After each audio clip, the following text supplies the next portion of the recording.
Efésios capítulo 4, versículo 1.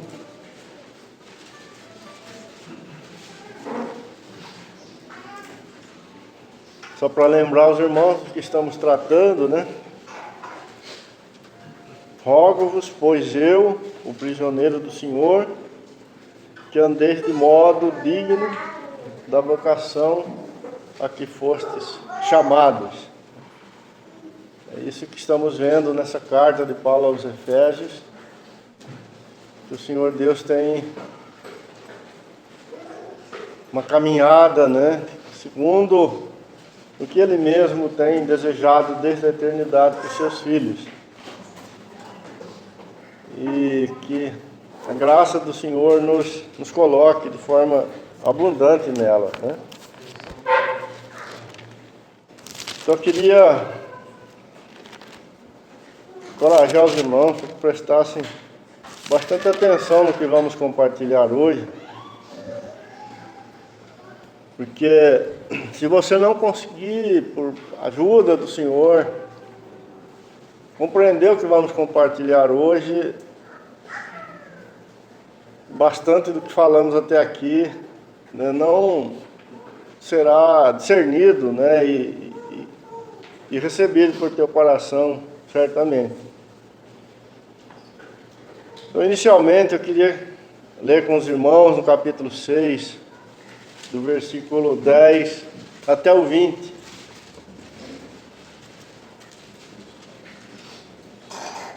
Um texto bastante conhecido que fala da armadura de Deus, que deve estar na vida dos filhos do Senhor. Diz: quanto ao mais, sede fortalecidos no Senhor e na força do seu poder. Revesti-vos de toda a armadura de Deus, para poderdes ficar firmes contra as ciladas do diabo. Porque a nossa luta não é contra o sangue e a carne, sim contra os principados e potestades, contra os dominadores deste mundo tenebroso, contra as forças espirituais do mal nas regiões celestes.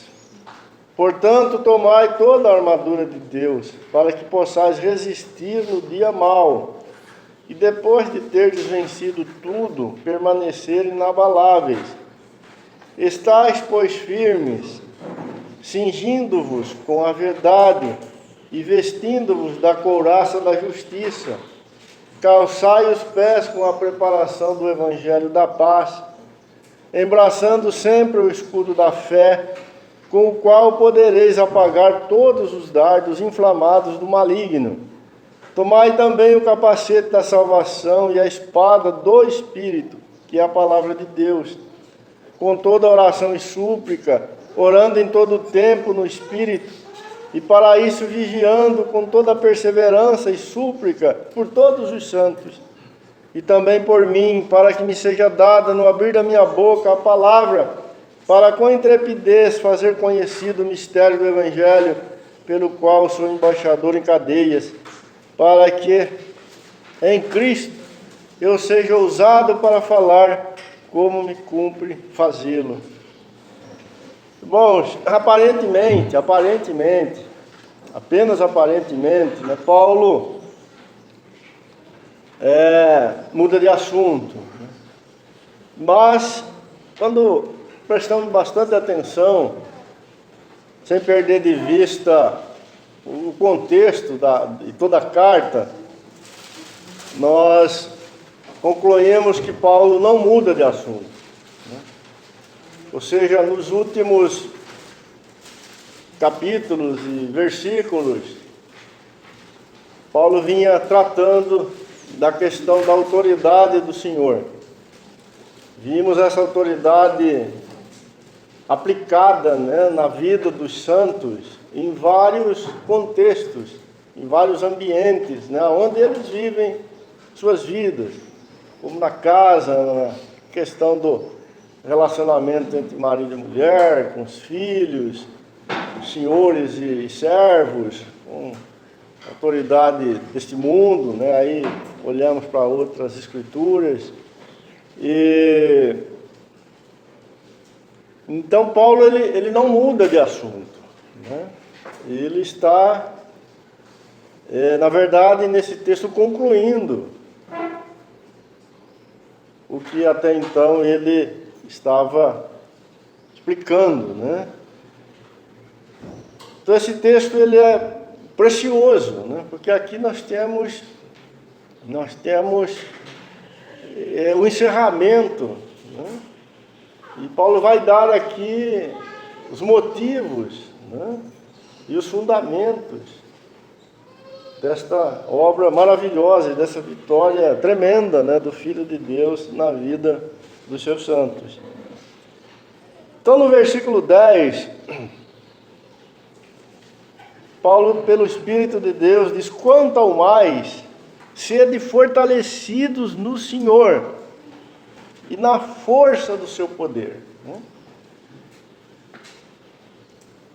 Esse versículo, ele traz de novo, assim, de uma forma muito forte, o Filho de Deus, que é o assunto principal desta carta. Ou seja, desde o início, o Espírito de Deus está usando Paulo para apresentar o Senhor Jesus de forma completa, né? Mostrá-lo como o propósito eterno de Deus, como o homem aprovado, como a verdadeira criação, como aquele em quem Deus tem o seu prazer, aquele que é o cabeça, né, da nova criação, aquele que é o grande fundamento de todas as coisas, aquele que é o cabeça da igreja, aquele que é o Senhor de tudo e de todos, aquele em quem Deus tem de fato o seu prazer.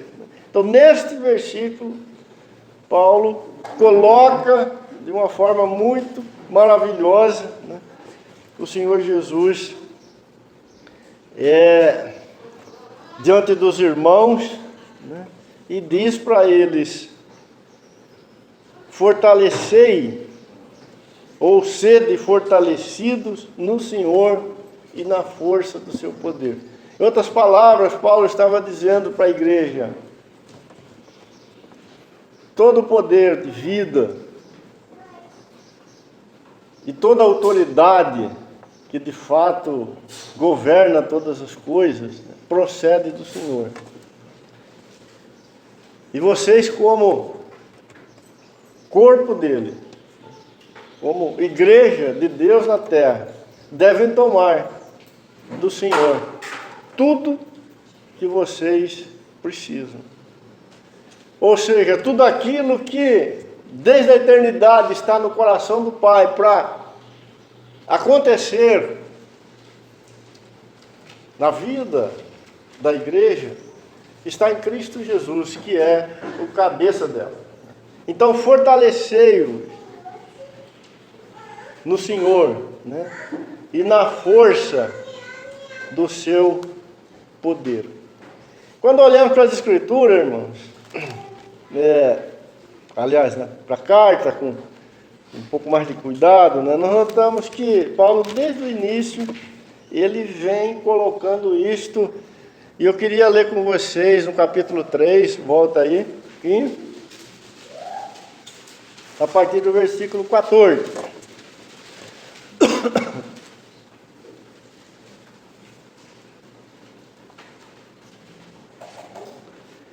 Por esta causa me ponho de joelho diante do Pai, de quem toma o nome toda a família, tanto no céu como sobre a terra, para que, segundo a riqueza da sua glória, vos conceda que sejais fortalecidos com poder, mediante o seu Espírito no homem interior, e assim habite Cristo no vosso coração pela fé, estando vós arraigados e alicerçados em amor, a fim de poderdes compreender com todos os santos qual é a largura, o comprimento, a altura e a profundidade, e conhecer o amor de Cristo que excede todo entendimento, para que sejais tomados de toda a plenitude de Deus. Ora, aquele que é poderoso para fazer infinitamente mais do que tudo quanto pedimos ou pensamos, conforme o seu poder que opera em nós. A Ele seja a glória na igreja, em Cristo Jesus, por todas as gerações e para todos sempre. Amém. Veja como Paulo, pelo Espírito, se movia, né, nessa direção, nesse desejo que o próprio Senhor colocou no coração dele.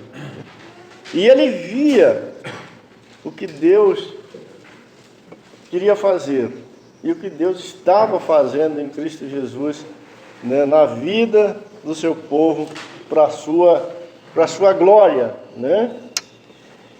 No capítulo 1,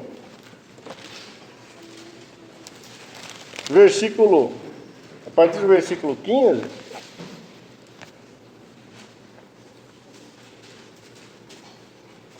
Paulo aqui também está orando. Ele diz: por isso também eu, tendo ouvido a fé que há entre vós no Senhor Jesus, e o amor que tendes para com todos os santos, não cesso de dar graças por vós, fazendo menção de vós nas minhas orações, para que o Deus de nosso Senhor Jesus Cristo, Pai da glória, vos conceda espírito de sabedoria e de revelação. Ou seja, ele queria que os irmãos conhecessem, né? E não só conhecessem, mas que experimentasse, que vivesse tudo que Deus tinha em mente para a vida do seu povo em Cristo. Então, espírito de sabedoria e de revelação, no pleno conhecimento dele, iluminados os olhos do vosso coração, para saberdes qual é a esperança do seu chamamento, e qual a riqueza da glória da sua herança nos santos, e qual a suprema grandeza do seu poder para com os que cremos, segundo a eficácia da força do seu poder, o qual exerceu ele em Cristo, ressuscitando dentre os mortos, e fazendo assentar à sua direita nos lugares celestiais, acima de todo principado, e poder e domínio, e de todo nome que se possa referir no presente século, mas também no vindouro. E pôs todas as coisas debaixo de seus pés, para ser o cabeça sobre todas as coisas, o deu à igreja, a qual é o seu corpo, a plenitude daquele que tudo enche em todas as coisas. Veja, irmãos, por que no capítulo 6, no versículo 10, Paulo está mandando os irmãos, ordenando aos irmãos que eles fossem fortalecidos no Senhor e na força do seu poder. Porque foi Cristo Jesus, e é Cristo Jesus, o homem verdadeiro, o Filho de Deus, a nova criação, que venceu e que está sentado à direita de Deus nos céus. Por que Paulo está mandando os irmãos tomarem do Filho de Deus os recursos e toda a sua necessidade, né? Por que ele está mandando a igreja colocar no Senhor Jesus para que ele seja o suprimento dela? Porque foi o Filho de Deus que triunfou sobre todas as coisas. Foi no Filho de Deus que o poder de Deus e a autoridade de Deus esmagou os inimigos do Senhor e colocou por terra o pecado e todas as suas consequências que até então operavam, né, e agiam livremente na vida dos homens. Porque foi em Cristo Jesus que Deus obteve glória e será glorificado eternamente. Por que Paulo está mandando a igreja buscar em Cristo Jesus o que ela necessita? Porque o Senhor Deus entregou ou deu o Senhor Jesus à igreja para ser o cabeça dela, para ser aquele que proveria todas as suas necessidades, daria a ela tudo aquilo que ela em si mesma não tem. E sendo assim, nele ela seria também vitoriosa, glorificaria o Senhor, não só nesse mundo, mas depois durante toda a eternidade, trazendo satisfação plena para o Senhor, como está na palavra de Deus. Observe, irmãos, observe o que Paulo fala aqui. Que esse poder, verso 20 do capítulo 1, aliás 19, né? Que a suprema grandeza do poder de Deus,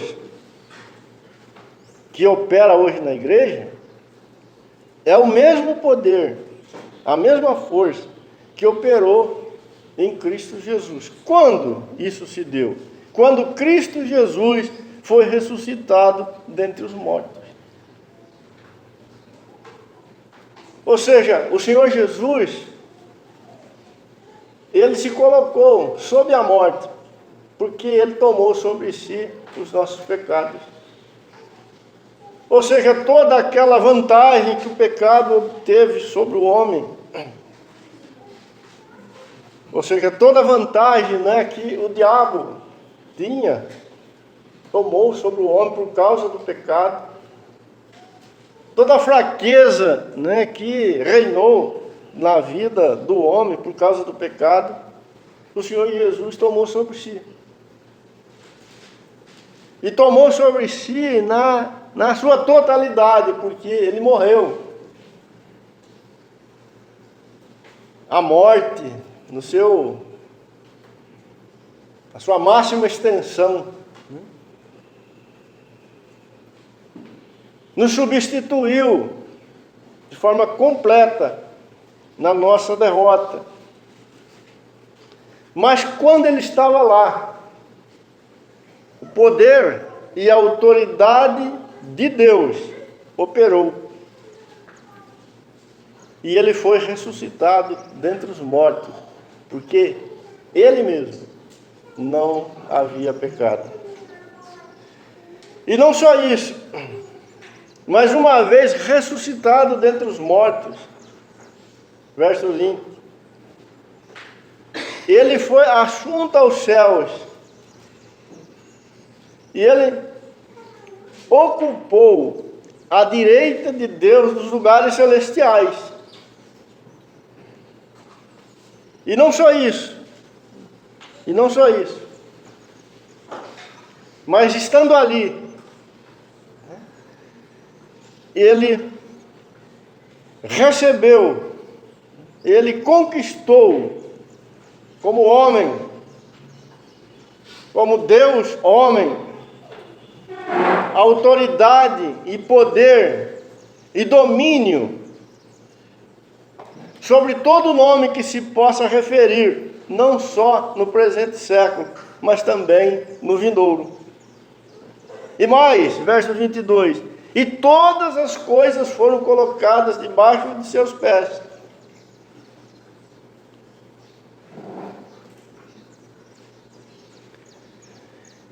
E o que mais ocorreu? Para ser o cabeça sobre todas as coisas, o deu à igreja, o qual é o seu corpo, que é a plenitude daquele que tudo enche em todas as coisas. Então foi esse, irmão, que foi dado para ser o cabeça da igreja. Aquele que está sentado no céu, à direita de Deus. Que todo principado e toda potestade, todo nome que se possa referir nesse século e no vindouro, foram colocados debaixo dos seus pés. E todo o poder, e todo o domínio, né, também lhe foi entregue.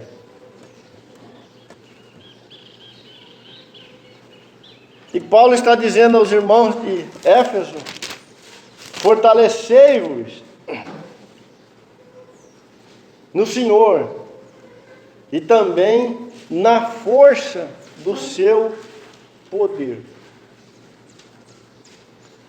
Existe alguém com quem estamos unidos eternamente que venceu, que é vencedor, que todos os poderes contrários a Deus estão debaixo dos seus pés. Aquele com quem então estamos unidos é autoridade nos céus e na terra. É autoridade sobre tudo e sobre todos. Todo nome tem que se curvar diante dele. E toda língua tem que confessar que ele é o Senhor. É com este, irmãos, que fomos unidos.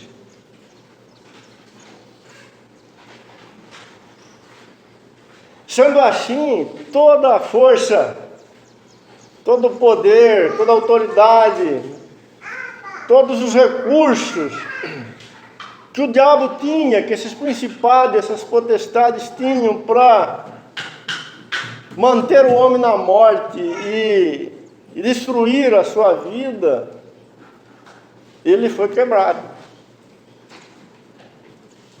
Quando Paulo escreve aos Colossenses, vai um pouquinho para frente, aí no capítulo 2,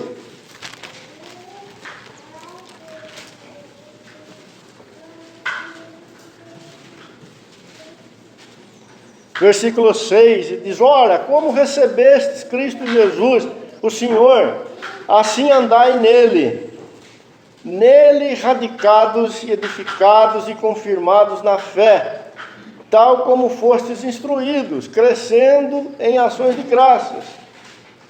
Cuidado que ninguém vos venha enredar com sua filosofia e vãs sutilezas, conforme a tradição dos homens, conforme os rudimentos do mundo, e não segundo Cristo. Porquanto nele habita corporalmente toda a plenitude da divindade, também nele estáis aperfeiçoado. Ele é o cabeça de todo o principado. Nele também fostes circuncidados, não por intermédio de mãos, no despojamento do corpo da carne, que é a circuncisão de Cristo, tendo sido sepultados juntamente com ele no batismo, no qual igualmente fostes ressuscitados, mediante a fé no poder de Deus, que o ressuscitou dentre os mortos. E vós, outros que estáveis mortos pelas vossas transgressões e pela incircuncisão da vossa carne, vos deu vida juntamente com ele, perdoando todos os nossos delitos, tendo cancelado o escrito de dívida que era contra nós, que constava de ordenanças, no qual nos era prejudicial, removeu-os inteiramente e cravando-os na cruz, despojando os principados e as potestades, publicamente os expôs ao desprezo, triunfando deles na cruz. Veja, irmãos, que coisa tremenda. O Senhor venceu, né, completamente todos os inimigos de Deus. E todos esses inimigos de Deus que mantinham, né, a nossa vida escravizada por causa do nosso pecado, eles foram vencidos. Alguém que se fez como nós é vitorioso e tem autoridade sobre tudo e sobre todos. Eles foram depostos publicamente. E Paulo aqui, nos Colossenses, né, ele fala que eles foram colocados, né, de uma tal forma que o desprezo caiu sobre eles. Eles foram vencidos na cruz pelo Filho de Deus.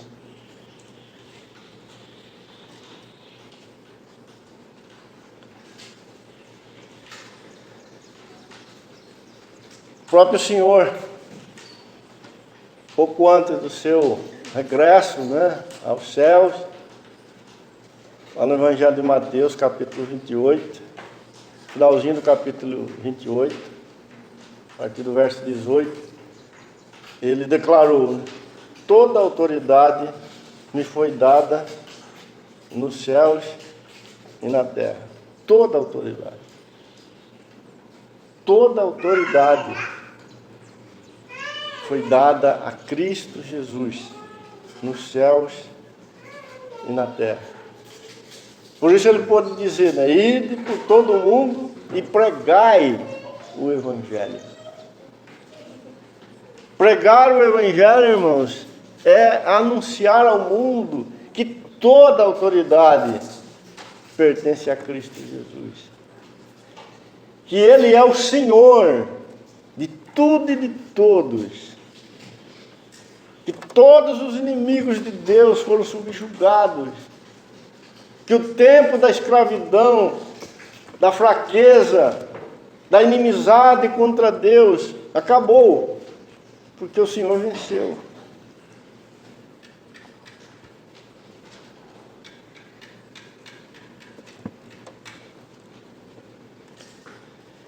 No capítulo 2 de Efésios,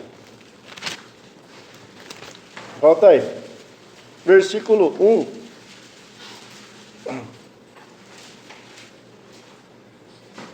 Peça ajuda aí para o Senhor, para você ir ajuntando as peças.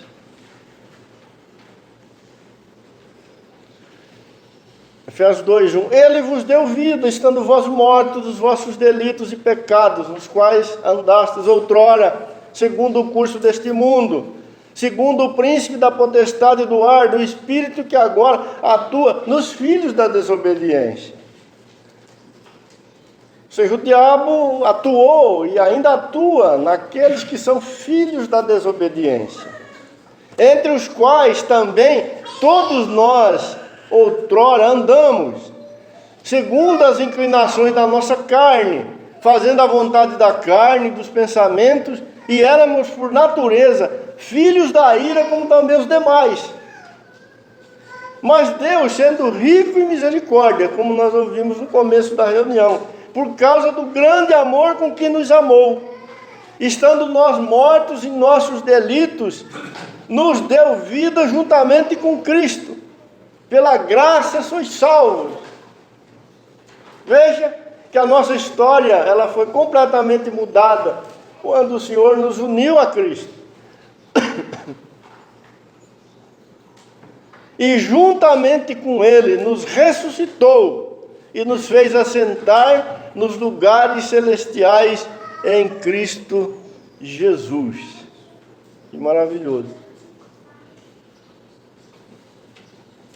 Veja como o Senhor estende sobre o seu povo o seu triunfo, a sua vitória, o seu poder e a sua autoridade.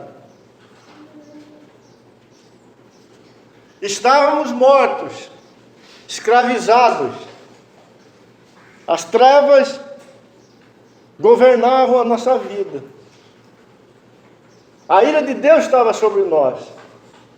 Mas o Senhor, por amor e por misericórdia, nos resgatou e fez de nós seus filhos por pura graça.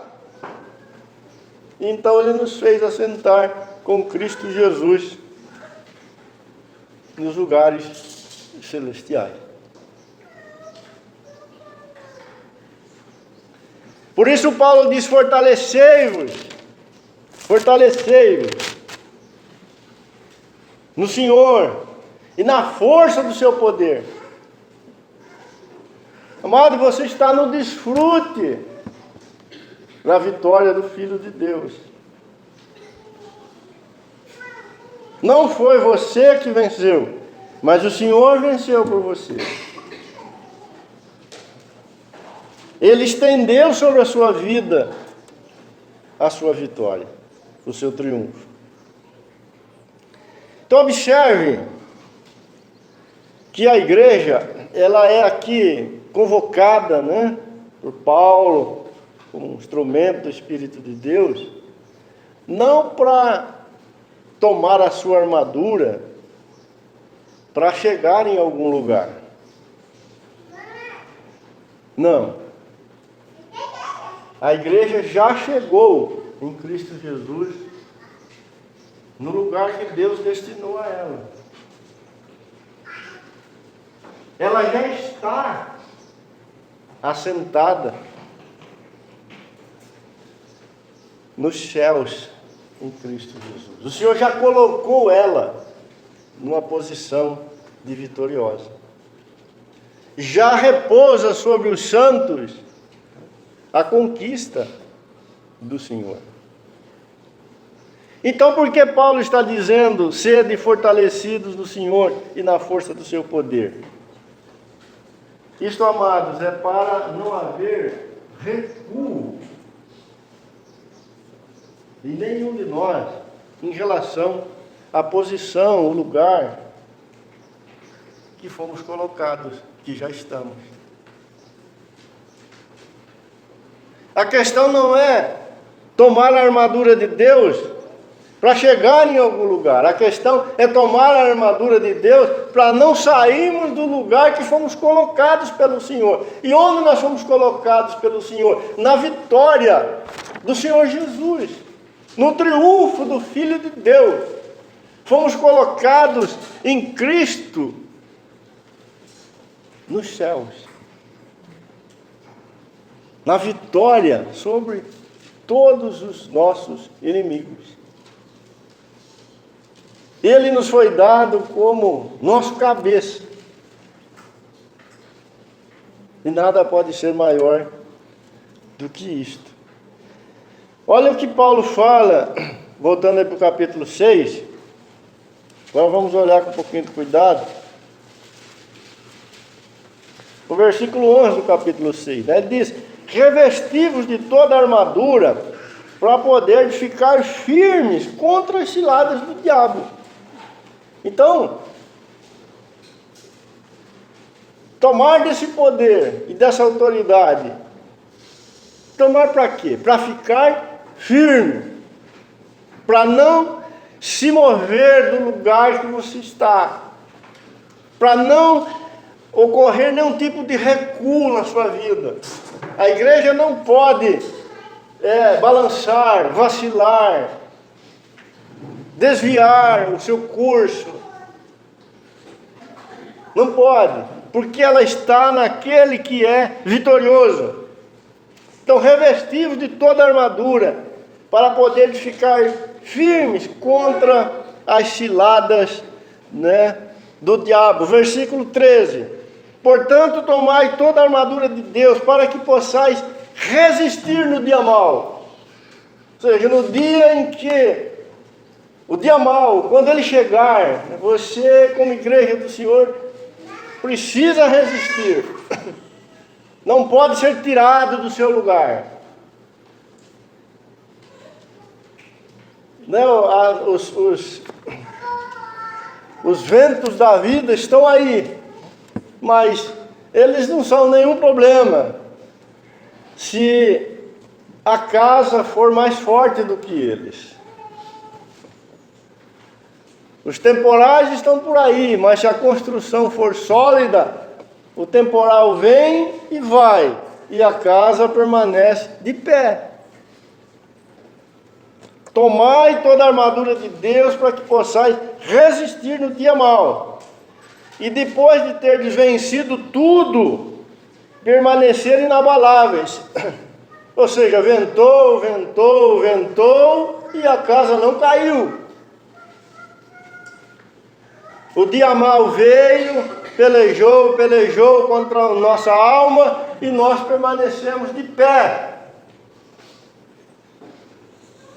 Por quê? Aquele que é o nosso cabeça tem todo o poder e toda a autoridade. E ele vitoriosamente está sentado à destra de Deus nas regiões celestes. E todo inimigo foi colocado debaixo de seus pés. E todo o poder está sobre a sua autoridade. Versículo 14. Estais, pois, firmes. Continuem firmes. O autor de Hebreus, ele diz que nós recebemos da parte de Deus um reino inabalável. Mas, ele também diz que todas as coisas que são abaláveis serão sacudidas até que sejam destruídas. O próprio Deus um dia declarou: farei tremer não só a terra, mas também os céus. E tudo aquilo que for abalável será destruído. Porque Deus nos deu um reino inabalável. Ou seja, Cristo, o Senhor, o vitorioso, o vencedor, o homem da nova criação, aquele que é o propósito eterno de Deus, triunfou sobre todos os inimigos de Deus.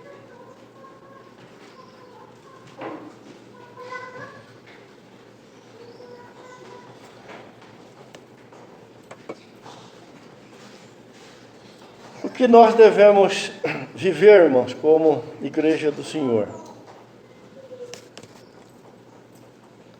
Devemos tomar diariamente, como igreja, tudo o que nós não temos em nós mesmos. Nós devemos tomar do Senhor contra os inimigos, nossos inimigos, inimigos espirituais.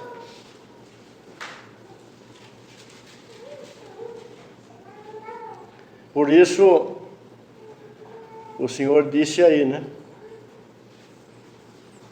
A nossa luta não é contra carne e sangue, e sim contra os principados e potestades, contra os dominadores deste mundo tenebroso, contra as forças espirituais do mal nas regiões celestes.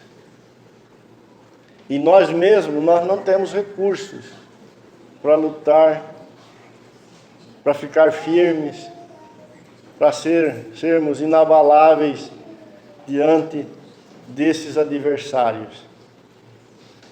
Mas o Senhor Jesus, Ele venceu todos eles. E Ele tem autoridade, né, e domínio sobre todos eles. E Ele nos foi dado, né, para ser o nosso cabeça, como Paulo falou no capítulo 1, versículo 19. Talvez você já esqueceu, e eu vou ler de novo para você. Qual a suprema grandeza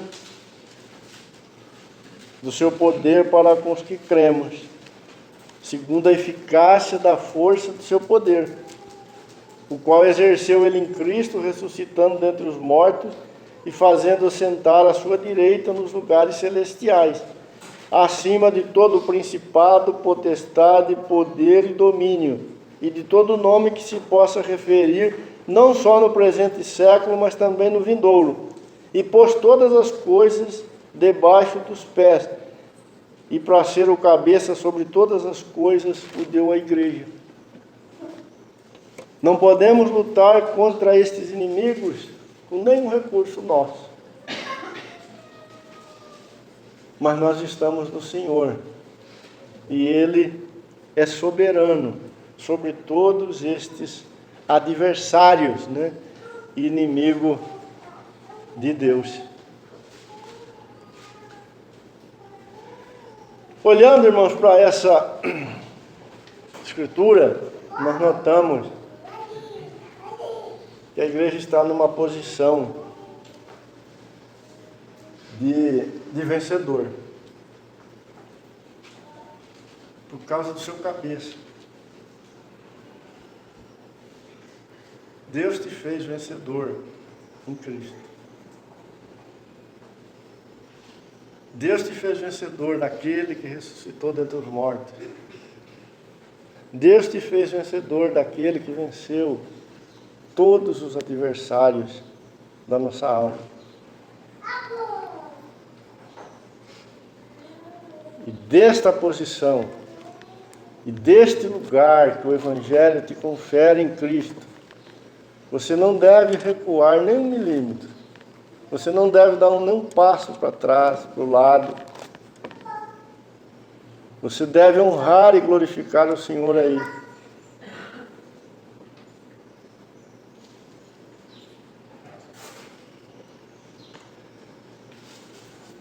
O diabo foi derrotado. Ele não tem mais armas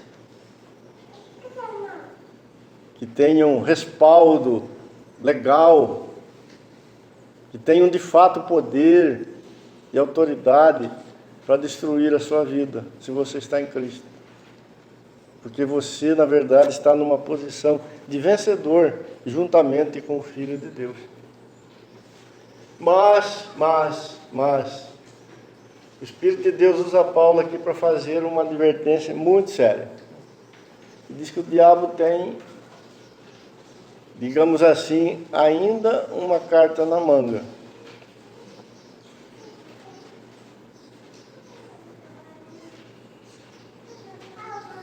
Não é? Verso 11. Revestivos de toda a armadura de Deus para poder ficar firme contra as ciladas do diabo. O diabo só tem uma arma que ele continua usando contra a igreja. Autoridade e poder não tem mais. Perdeu. O Senhor venceu. O Senhor pisou na cabeça dele. O Senhor rompeu os grilhões da morte. O Senhor tirou de lá cada um dos seus filhos. A morte não tem mais domínio sobre aqueles que estão em Cristo. O que faz o diabo então? Ele usa as ciladas. Podemos entender ciladas, né, como engano. No capítulo 4, se você olhar o versículo 14, para que não sejamos mais como meninos, agitados de um lado para o outro e levados ao redor por todo o vento de doutrina, pela artimanha dos homens, pela astúcia com que induzem ao erro, mas seguindo a verdade em amor, cresçamos em tudo naquele que é a cabeça, Cristo. Então Cristo é a cabeça, Cristo é a verdade, mas o erro está aí. A cilada é a arma que o diabo vai usar contra a tua vida, contra a minha vida. O engano é de alguma forma ter acesso ao seu coração, ao seu entendimento, para te enganar. Te enganar em relação ao quê? Em relação a Cristo. Se você ver Cristo diferente daquilo que realmente Ele é, a cilada prevaleceu em alguma medida no seu coração. Se você ainda não tem olhos para ver o Filho de Deus como o vitorioso Senhor, a cilada ainda está de alguma forma te governando. Porque a verdade que leva ao crescimento, que conduz à vida, é a altura daquilo que nos foi dado, está em Cristo Jesus. Se isso for desvirtuado, a cilada está prevalecendo.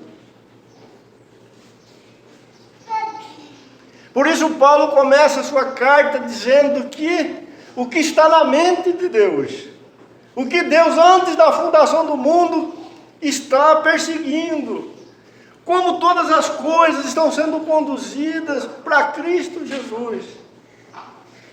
E na medida que ele vai avançando, ele vai apresentando o Salvador, o Senhor, aquele que é realmente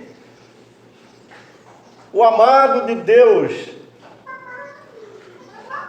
aquele que desde a eternidade, né, é o cabeça da mulher, é o Senhor do seu povo, é aquele que teria em suas mãos o governo, a autoridade.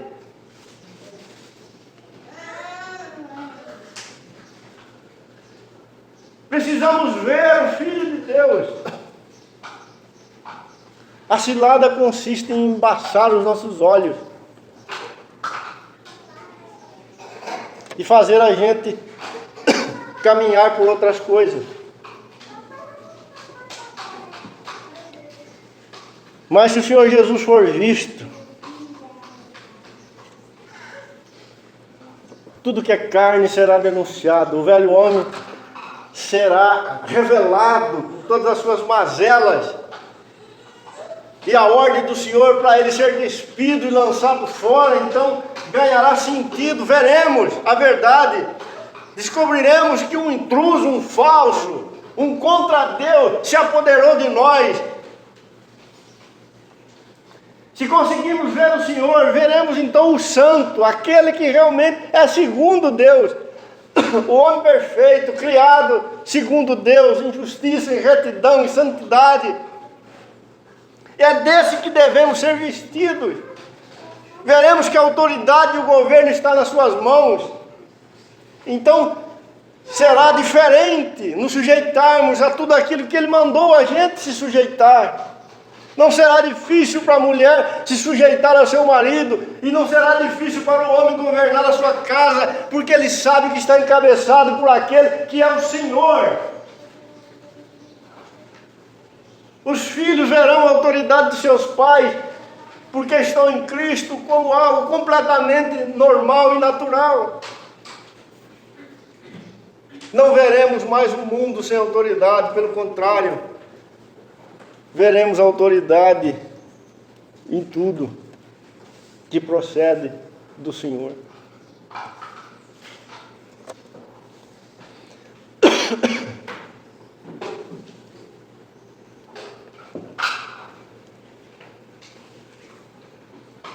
Mas o diabo é mestre em ciladas.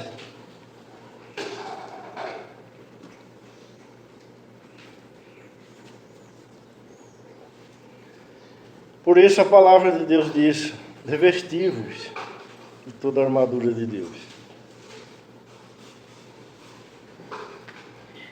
Portanto, tomai toda a armadura de Deus, para que possais resistir no dia mau, e depois de terdes vencido tudo, permanecer inabaláveis. Estais, pois, firmes, cingindo-vos com a verdade. Como que você fica firme, querido? Se a verdade for aquilo qual você está cingido, está vestido. O Senhor Jesus, Ele disse aos seus discípulos, né, eu sou a verdade.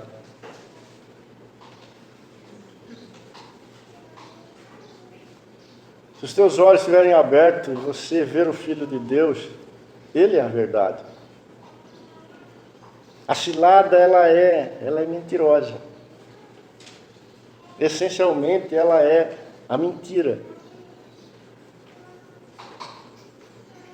Sejam cingidos pela verdade, que é o próprio Senhor. Esse mundo que está enganado por Satanás, ele vive uma grande mentira. A mentalidade do mundo, ela é mentira.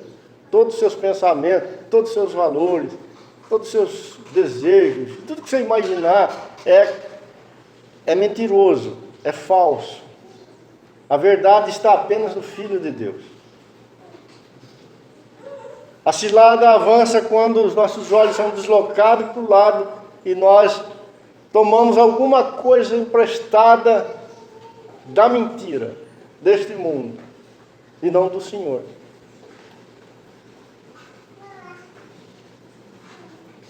O Senhor está no trono, você também está no trono se você está em Cristo. toda a sua vida precisa ser tomada do Filho de Deus. Do Filho de Deus. A verdade que é o Senhor, ela é absoluta. Ela é soberana. Não há nenhum tipo de concessão nela.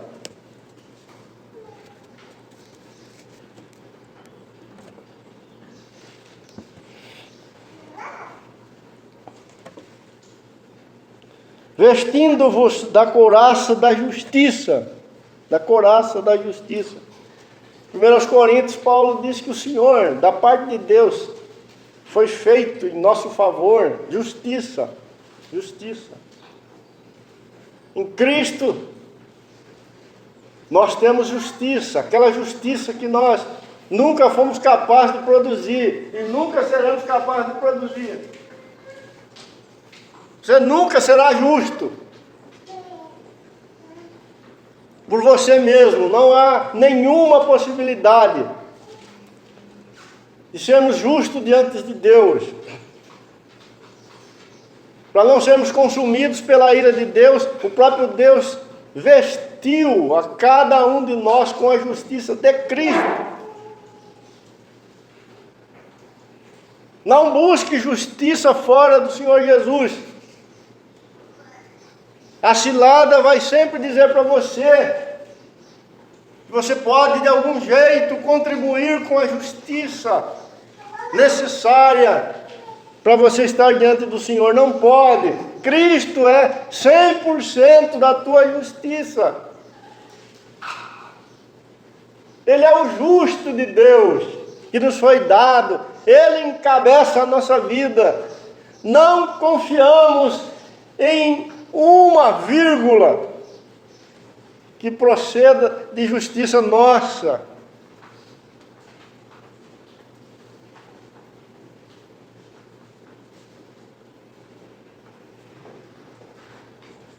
Um tempo atrás eu ouvi um irmão ministrar, e ele ao mesmo tempo falava da graça de Deus que concedeu ao homem todas as coisas, mas ao mesmo tempo ele falava da lei, que o homem precisava também fazer algumas coisas para ficar assim coerente à graça com...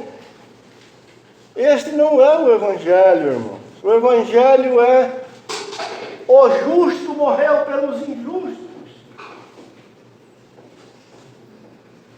e aquele que se gloriar, glorie-se no Senhor. No Senhor.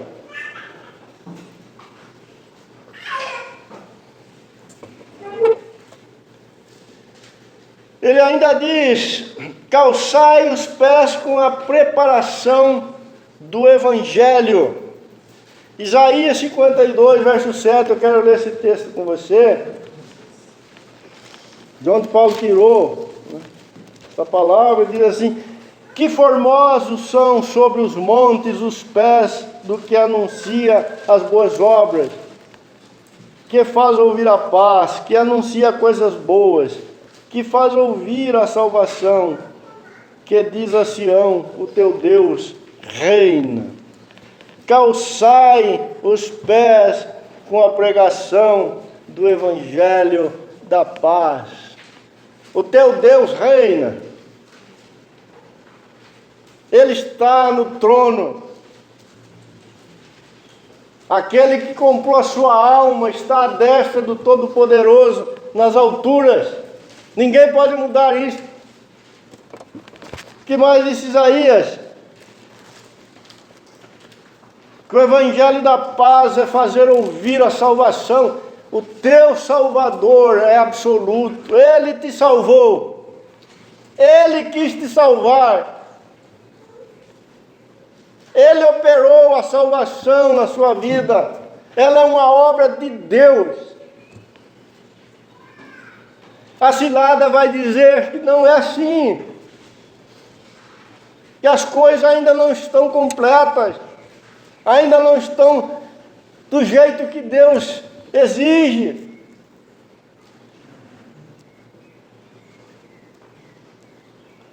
Se teu coração acolher isto, ele vai perder a firmeza. ele vai se tornar abalável. Ele pode dar um passo para o lado, ou ele pode recuar um passo.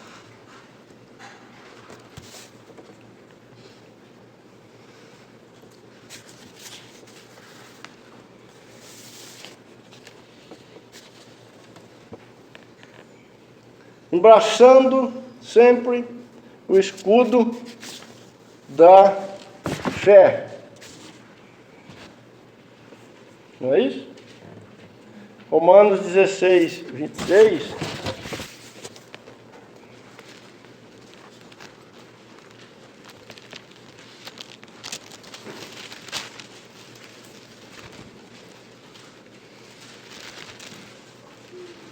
Dezesseis, 26.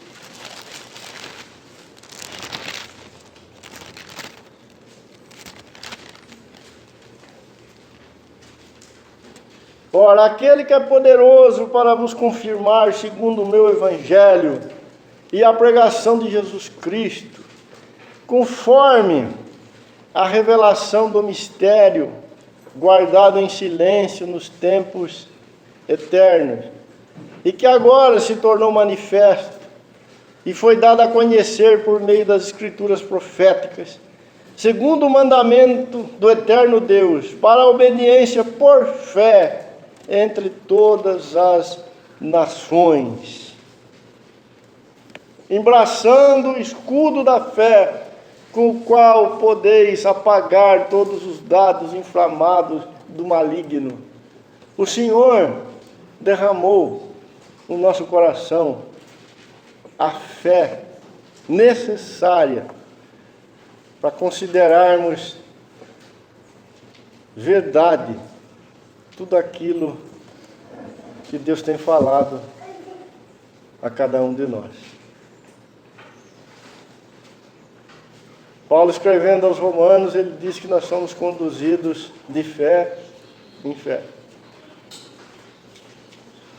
O autor de Hebreus diz que sem fé é impossível alguém agradar a Deus. A palavra de Deus diz que hoje nós vivemos por fé. E vemos por espelho. Mas vai chegar um dia que vamos ver face a face. E estaremos diante do Senhor.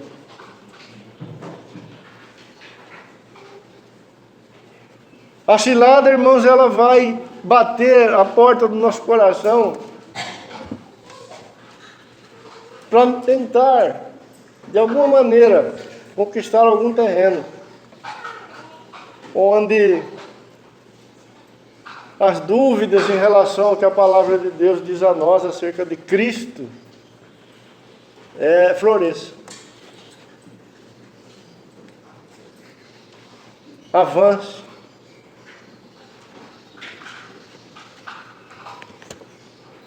Mas o Senhor encheu a sua igreja de confiança na sua palavra. O autor de Hebreus, ele, diante de alguns que estavam vacilantes, ali como instrumento do Espírito de Deus, ele diz: espera mais um pouco, persevere mais um pouco, porque aquele que vem virá. Mas, se ele recuar, a minha alma não tem prazer nele, porque o justo viverá na fé.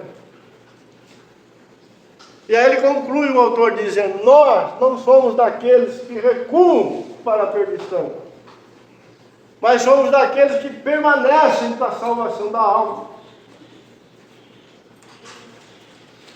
Irmãos, a fé foi concedida a nós, a fé de Cristo, a fé do nosso cabeça. Ele é o autor e consumador da fé. É o Senhor que é a fonte da fé que está no nosso coração. E ela nos mantém unidos à palavra de Deus, que diz que o Senhor venceu, que o Senhor está entronizado, que Ele vai voltar, que Ele reinará eternamente, e que tudo aquilo que se manifestou de forma vitoriosa no Filho de Deus também vai se manifestar na nossa vida, sua igreja e seu corpo. O dia mau vai se apresentar e vai dizer para cada um de nós: desista. Não lute mais.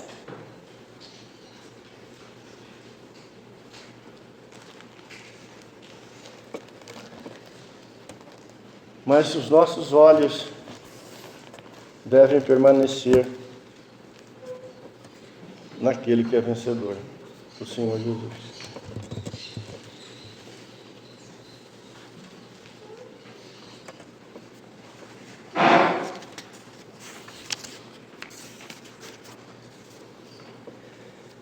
Que disse mais a palavra de Deus? Capacete da salvação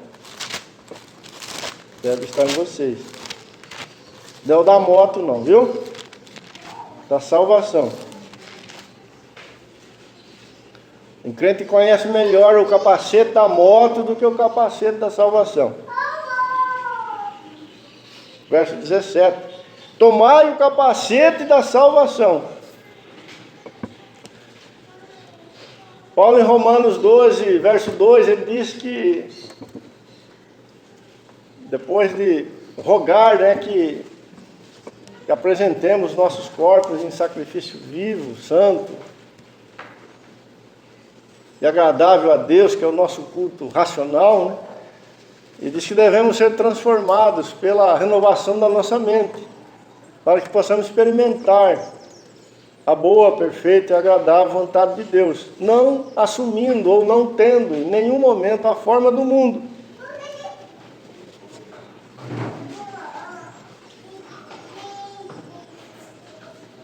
Carta mesmo aos Efésios, quando o apóstolo diz que devemos despir o velho homem e vestir o novo, ele coloca no meio um versículo onde ele fala que devemos ser renovados, no espírito do nosso entendimento.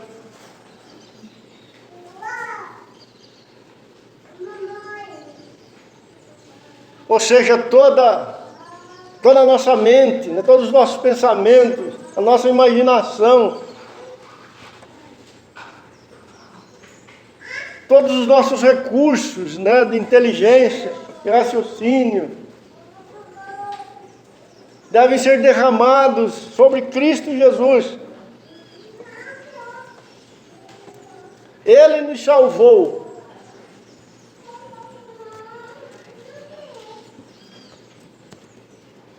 Somos fruto desta obra salvadora, que o autor de Hebreus chama de grande salvação. Você foi colocado sob uma grande salvação em Cristo Jesus, porque grande é o teu Salvador.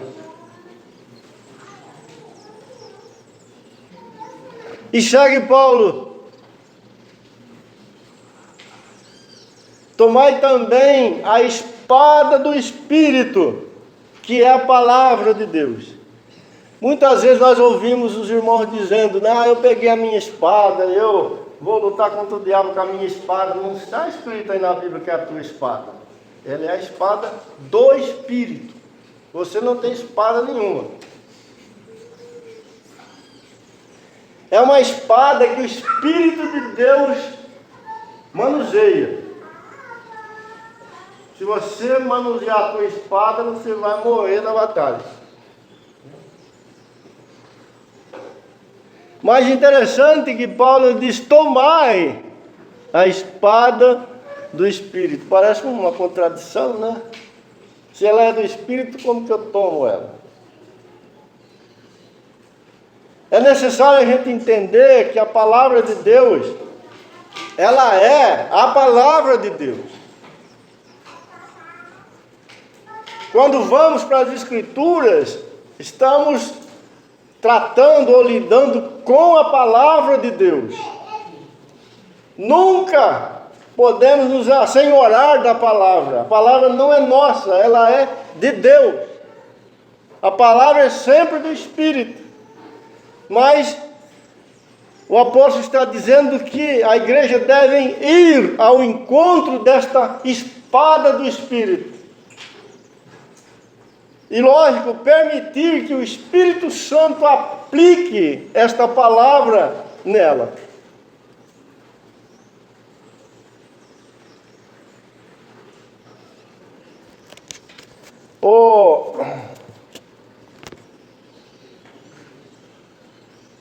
Em 2 aos Coríntios, capítulo 4,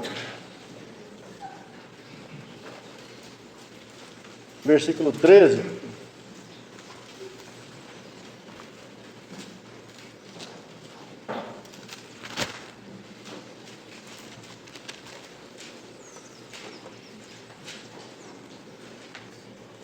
Paulo disse assim: tendo, porém, o mesmo espírito da fé, como está escrito, eu criei, por isso é que falei.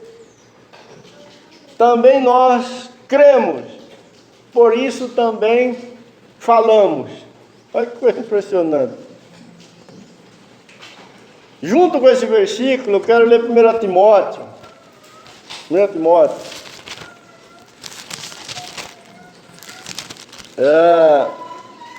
Capítulo 6, verso 12.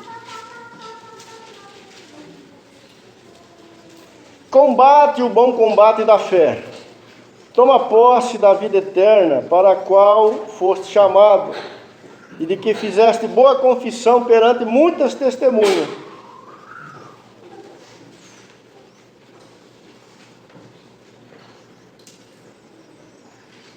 Verso 13. Exorto-te perante Deus, que preserva a vida de todas as coisas, e perante Cristo Jesus, que diante de Pôncio Pilatos fez a boa confissão.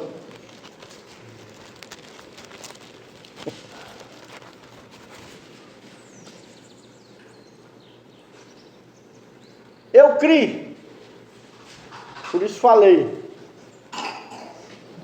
Paulo está citando um versículo do Velho Testamento. Também nós cremos, por isso também falamos.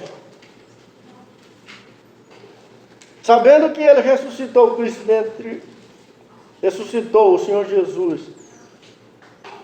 também nos ressuscitará com Jesus e nos apresentará convosco. Porque todas as coisas existem por amor de vós, para que a graça, multiplicando-se, torne-se abundante as ações de graça por meio de muitos, para a glória de Deus. Do que Paulo está falando aqui?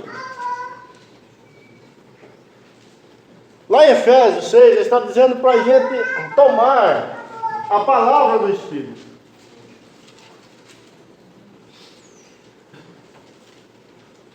Então, quando nós vamos ao encontro da palavra de Deus, levados pelo próprio Senhor, o corpo de Cristo movido pelo cabeça, assistido pelo Espírito Santo de Deus, que habita a casa de Deus, o que vai acontecer?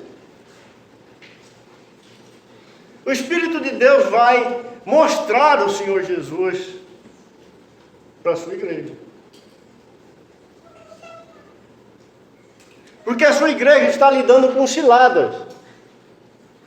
Ela está lidando com potestades e principados que estão pelejando contra ela para negar o Senhor e a sua vitória. Para dizer que a igreja não tem esse lugar que lhe foi dado em Cristo Jesus. Mas quando ela vai ao encontro do Espírito de Deus, que tem nas mãos essa espada afiada, como o próprio Senhor prometeu, ela vai ser conduzida a toda a verdade. O Senhor Jesus vai ser apresentado a ela, vai ser apresentado a ela como o grande vencedor, como aquele mistério que estava escondido, que estava oculto, e que permanece oculto para o incrédulo.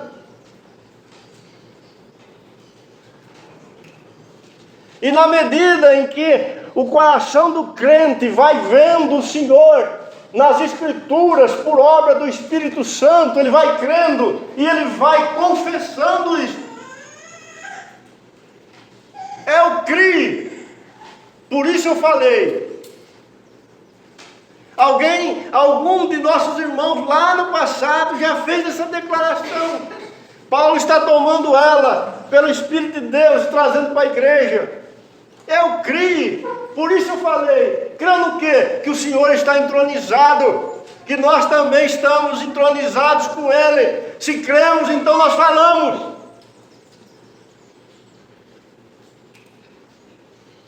O diabo vai dizer não, mas nós continuamos dizendo sim. O diabo vai dizer não, é desse jeito. Nós vamos dizer, é desse jeito.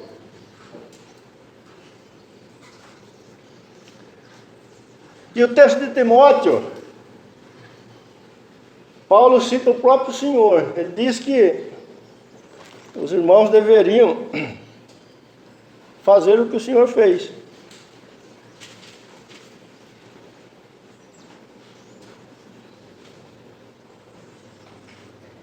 Exorto-te perante Deus, que preserva a vida de todas as coisas, e perante Cristo Jesus, que, diante de Pôncio Pilato, fez a boa confissão. O que o Senhor Jesus confessou diante de Pilatos?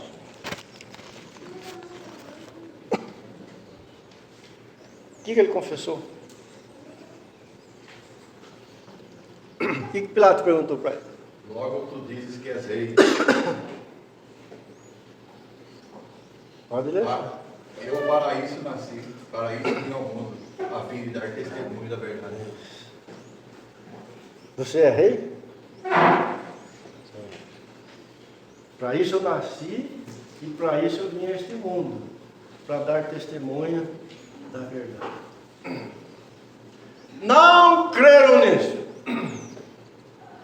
Tiraram as suas roupas, vestiram eles com trapos, zombaram dele. Herodes vestiu o Senhor com um vestido vermelho. Escarneceram dele. Mas ele creu. E por isso ele falou. Ele deu testemunho da verdade. Eu sou o rei. Nasci para isso.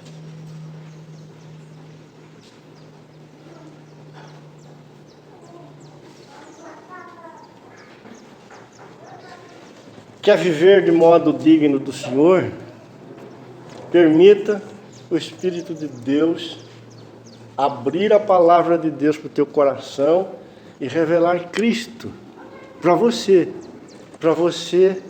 dar ou fazer a boa confissão no dia mau, no dia que o diabo se apresentar no seu caminho com ciladas, e ele vai se apresentar. E se você não tiver a boa confissão na boca, você vai vacilar, vai tremer, não vai glorificar a Deus.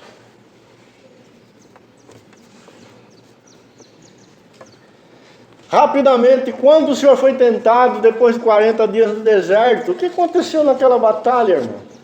A maior batalha que ocorreu nessa terra.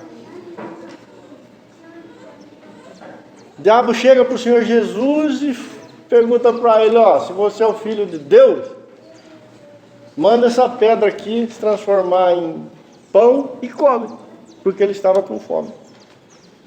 Qual foi a resposta do Senhor? Está escrito, nem só de pão viverá o homem, mas de toda palavra que sai da boca de Deus.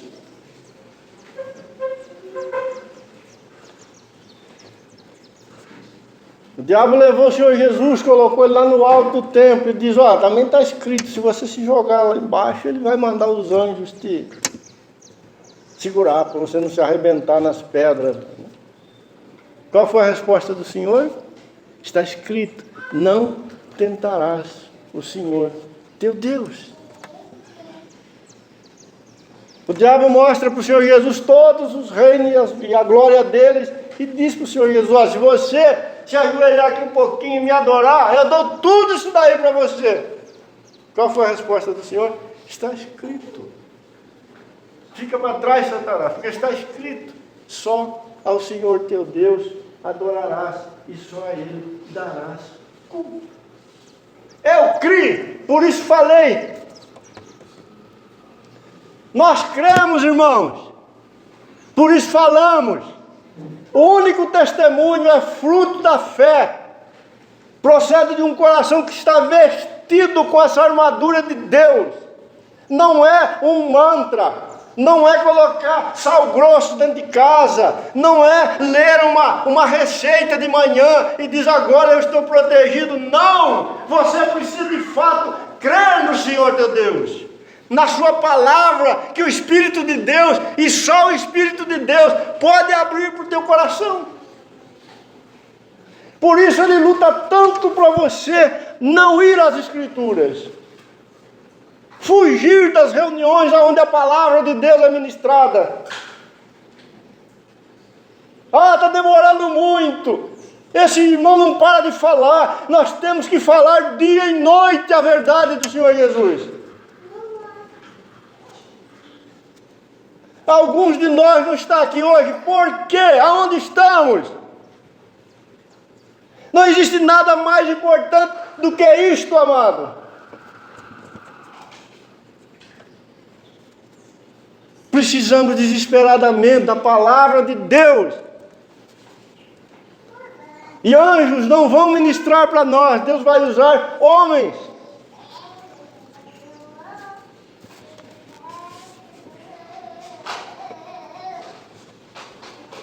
Já encerrando, irmãos, Paulo fala mais uma grande verdade aí. Volta lá, Efésios 6.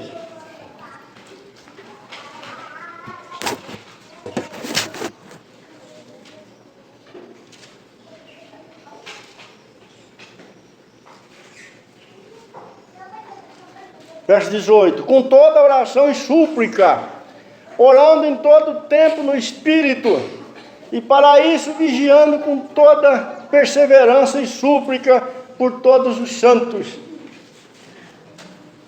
Veja o que está junto com a palavra de Deus aí, a oração no Espírito. De forma vigilante, com perseverança, coletiva e também individual.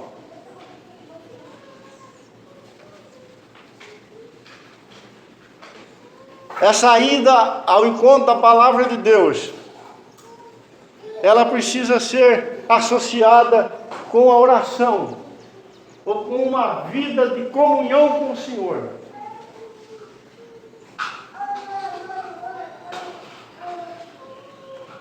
A palavra de Deus diz que nós não sabemos orar como convém, mas o Espírito nos assiste nesta hora.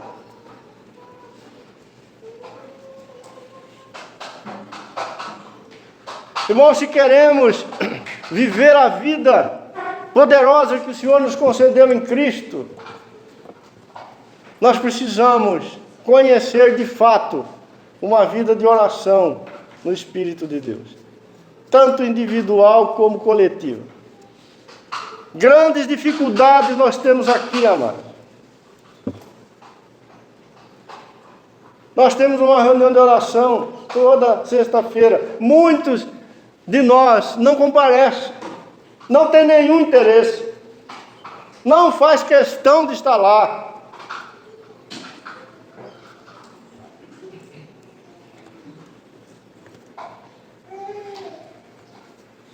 Aquele que é o vencedor, que está no trono, para ele chegar à nossa vida revelado, nós precisamos ir ao encontro da palavra, a espada do Espírito, e nós precisamos orar, clamar a Deus,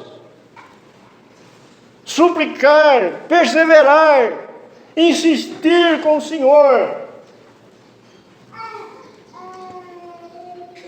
porque as riquezas do Filho de Deus, como vimos lá no capítulo 3,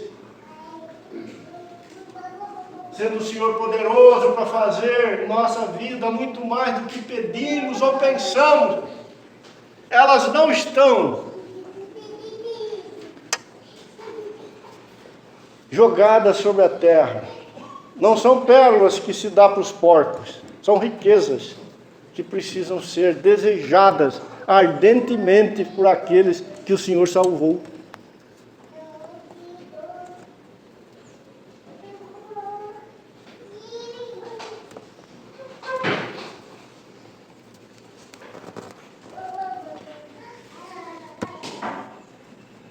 Veja que Paulo, no versículo 19, ele fala assim: orem por mim, irmãos, no final do verso 18, no começo do 19, para que me seja dada no abrir da minha boca a palavra, para com intrepidez fazer conhecido o mistério de Cristo. Paulo era um grande teólogo, ele conhecia o Velho Testamento, muito mais do que todos nós juntos. E sabia, conhecia a letra de cor. Mas ele está pedindo aos irmãos: orem por mim, para que a espada do Espírito, quando eu for ao encontro dela, seja colocada na minha boca, para eu anunciar e revelar Cristo. Existe uma distância, irmão, entre a palavra de Deus, que o Espírito vai manusear, operar, e a nossa boca. Nosso testemunho. Um testemunho revelador do Filho de Deus. Você nunca vai ter o que falar de Cristo, dos seus mistérios, suas glórias, suas riquezas, seu poder, se você não cooperar com o Espírito do Senhor para Ele fazer as fases, ou executar as fases que antecedem a isto.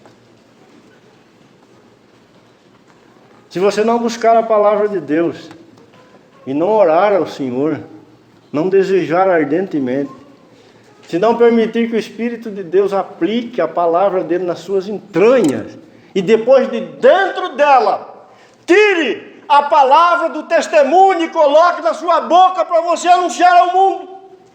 Se você não permitir, nunca você terá nada para dizer. A tua mente, o teu entendimento, a tua teologia não anunciará o mistério de Deus. O mistério de Deus procede de uma boca que primeiro creu, que primeiro buscou o Senhor desesperadamente e permitiu que o Senhor Jesus se revelasse lá no seu coração primeiro. Porque quase todos nós aqui ainda temos a boca fechada, selada, lacrada. Porque esta palavra não está passando na sua vida, não está gerando o Filho de Deus, não está revelando ao seu espírito que o Senhor está entronizado. Não adianta ler um versículo, irmãos. Eu criei, por isso eu falei. Paulo disse: quando aquele que me escolheu no ventre da minha mãe, antes de eu nascer, quis usar a minha vida para anunciar Cristo, primeiro ele me tomou e se revelou em mim.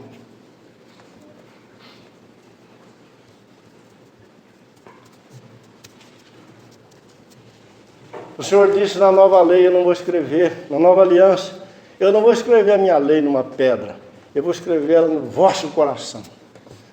Todos os meus filhos me conhecerão, porque eu vou tirar o coração de pedra deles e vou colocar neles um coração de carne.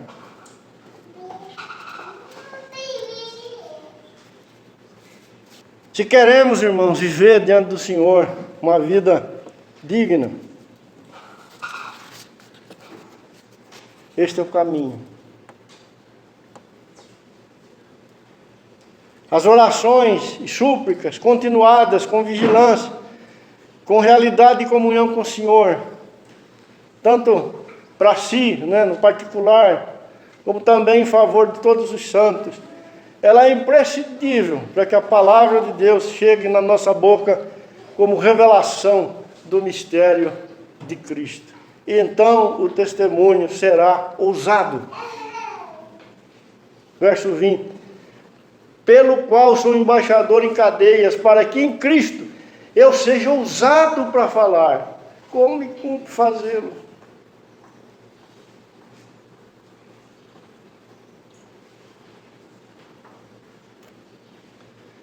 Conversava esses dias com o Daniel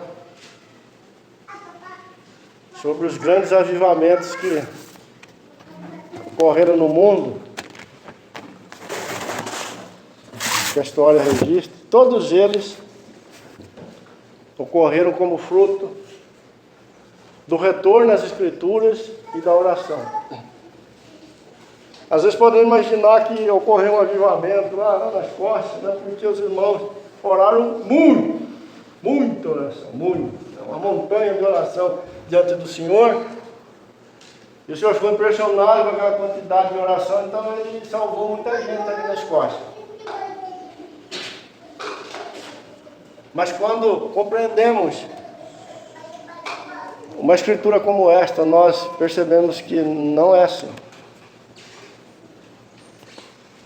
É que quando os irmãos retornam às Escrituras, vão ao encontro da espada do Espírito Santo e oram, buscam o Senhor, têm comunhão com o Senhor, Cristo é revelado para eles.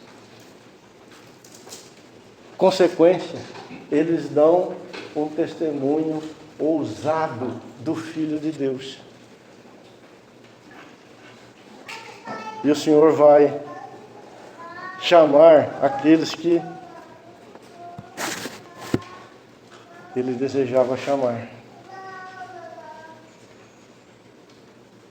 Quando cessaram as orações, normalmente na geração seguinte, e houve um distanciamento da palavra, a face de Cristo foi perdida e a boca foi fechada.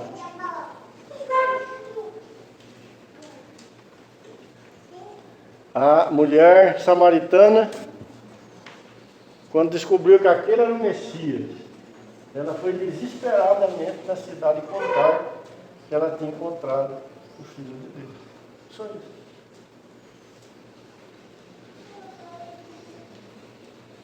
Quem encontra um grande tesouro não consegue esconder por muito tempo. Não é verdade? Nosso Pai, damos graças, Senhor. Louvamos. E te suplicamos, Senhor, que essa maravilhosa obra que desde a eternidade o Senhor está realizando em Cristo, oh Deus, conquiste completamente o nosso coração. Que o Senhor seja glorificado em nosso meio, exaltado em nossas vidas. E que o Senhor use de muita misericórdia, Senhor, para com cada um de nós. O Senhor nos ajude em nossas dificuldades. Traz, Senhor, o nosso coração para Ti. E que o Senhor seja honrado, Senhor, em nossas vidas, nestes dias que o Senhor nos concedeu para viver. Muito obrigado, Senhor. E, mais uma vez, confiamos a Ti. Tudo que ouvimos, tudo que falamos da Tua parte. O que não for do Senhor, tenha misericórdia e nos perdoe. Às vezes entendemos mal, às vezes falamos o que não convém, mas a Tua palavra, Senhor, aquilo que procede do Teu Espírito, opere, Senhor, faz florescer para a Tua glória, Senhor, e para o Teu louvor. Muito obrigado, meu Deus. Em nome do Senhor Jesus. Amém.